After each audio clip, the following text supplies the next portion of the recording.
اعوذ باللہ من الشیطان الرجیم بسم اللہ الرحمن الرحیم۔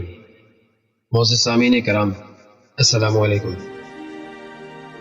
کیا کوئی بچہ آپ کے پاس رہتا ہے؟ یہ سوال میں اپنے آپ سے کرتا ہوں، صرف اس لیے تاکہ اس کے جواب سے آپ کو بہتر نتائج کا بتا سکوں۔ گھروں میں موجود بچے بظاہر تو آپ کے ساتھ ہیں، لیکن در حقیقت وہ اغوا ہو چکے ہیں۔ آپ کے بچے آپ کی گود میں ہونے کے باوجود تہذیب مغرب کی آغوش میں قید ہیں۔ عالم کفر دروازے توڑ کر، دیواریں پھلانگ کر، آپ کے گھروں میں گھس کر آپ کے بچے اغوا کر رہا ہے۔ آپ کا ٹی وی اور دیگر اسکرینیں اور تعلیمی نظام آپ کے بچوں کے دماغوں پر قبضہ کر رہے ہیں۔ ان کے دلوں کو سیاہ اور پراگندہ کیا جا رہا ہے۔ ان کے کان اور آنکھیں حیا سے عاری اور مادر پدر آزاد بنائی جا رہی ہیں، گویا ان کے اعضاء کاٹے جا رہے ہیں۔ اب یہ صرف مسخ شدہ لاشیں ہیں۔ بچوں کا چہرہ سامنے ہونا ہی ان کا موجود یا محفوظ ہونا نہیں کہلاتا۔ آپ کی بیٹی کے سر سے دوپٹہ سرک کر بدن سے بھی جان چھڑا رہا ہے۔ وہ اب یہ بوجھ برداشت نہیں کر پاتی۔ وہ گھر چلانا اور گھر بنانا چھوڑ رہی ہے۔ وہ باہر کی دنیا میں انٹرسٹڈ ہو گئی ہے۔ پھر بچے ہونے کے باوجود مائیں بے اولاد کر دی گئی ہیں، اور آج کی بیٹی کل کی ماں بننے کے لائق نہیں چھوڑی جا رہی۔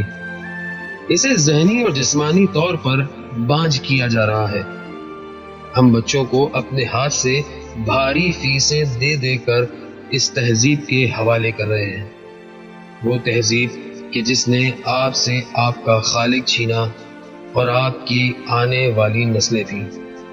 یہ بچہ نہیں، اگلی نسل کے والدین اغوا ہو رہے ہیں، اور یہ اغوا شدہ بچے کل کو کس طرح کے ماں باپ ہوں گے، اس کا تصور بھی بھیانک ہے۔